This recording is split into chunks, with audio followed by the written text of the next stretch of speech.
The prophecy is finally fulfilling right before our very eyes. The walls of Jericho have fallen in Adamawa. And if you are listening to me right now, you need to prepare yourself because the biggest news of 2025 is loading. The headline you saw is not a joke. It is the reality of the diplomatic earthquake that just hit Nigeria. Sunday Jackson is free. Yes, the man who spent over 10 years rotting in Kuje prison, the man who was sentenced to death by hanging for defending his life against a herdsman, has walked out a free man. But do not be deceived, this was not just a simple Christmas gift from Governor Ahmadu Fintiri. This is the direct result of the Trump effect. And if you connect the dots, there's only one name left on the list: Mazi Nnamdi Kanu. We need to break this down because the mainstream media might be too scared to tell you the full story. For years, Sunday Jackson was the symbol of what many called a skewed justice system. In 2015, he was a young farmer in Demsa, Adamawa State. He was attacked on his own farm by a herdsman. He fought back, he survived, but instead of being treated as a victim who defended his property, he was charged with culpable homicide and sentenced to death. The Supreme Court even upheld that sentence earlier this year. But yesterday, December 23rd, 2025, the impossible happened. The gates of Kuje swung open and Sunday Jackson walked out. Why? Because the Fulani Oligarchy, as the critics call it, finally bowed to superior pressure. They had no choice. Let's talk about that pressure. This release didn't happen in a vacuum. It happened because the United States Congress, specifically Representative Riley Moore, made it a priority. Riley Moore didn't just beg, he demanded. He went on the floor of the US House of Representatives and listed the names of people he considered victims of religious persecution and genocide against Christians in Nigeria. And guess which two names were at the very top of that list? Sunday Jackson and Mazi Nnamdi Kanu. Now that Sunday Jackson is free, do you think the Americans will suddenly stop? No. The precedent has been set. The door has been unlocked. This is where it gets interesting for every follower of the Biafra agitation. The case of Nnamdi Kanu has always been treated by the Nigerian government as a domestic security issue. They told us it was about treason. They told us it was about the Eastern Security Network. But the Trump administration sees it differently. To Washington, Kanu is not just a separatist leader. He is a political prisoner held by a government that they have flagged for religious freedom violations.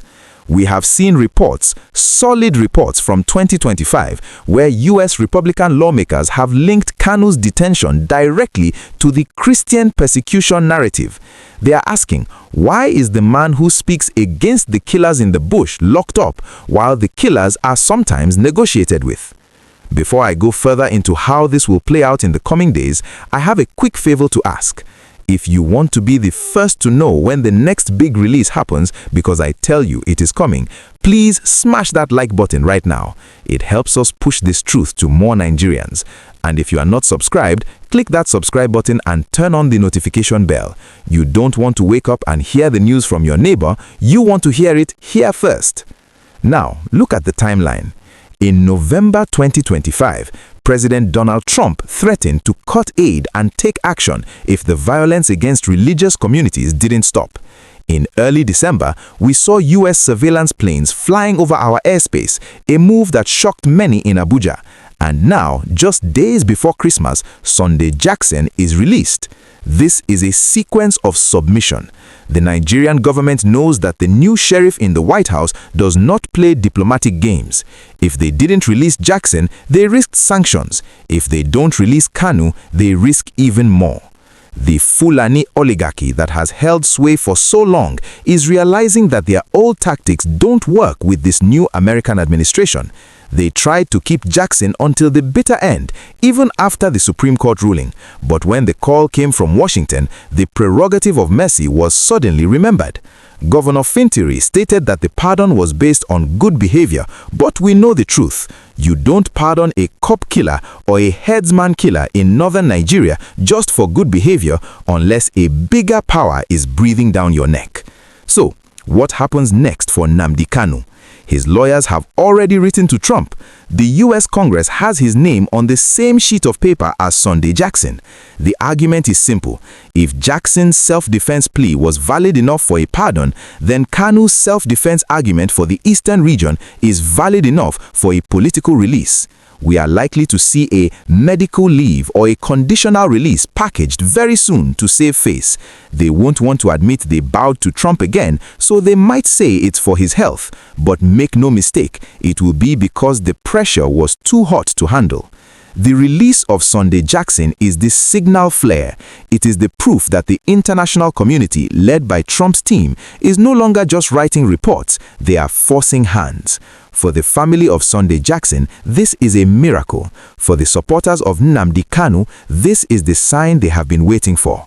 The Fulani Oligarchy has blinked. They have shown that they can bleed. They have shown that they are afraid of the consequences of defying the US.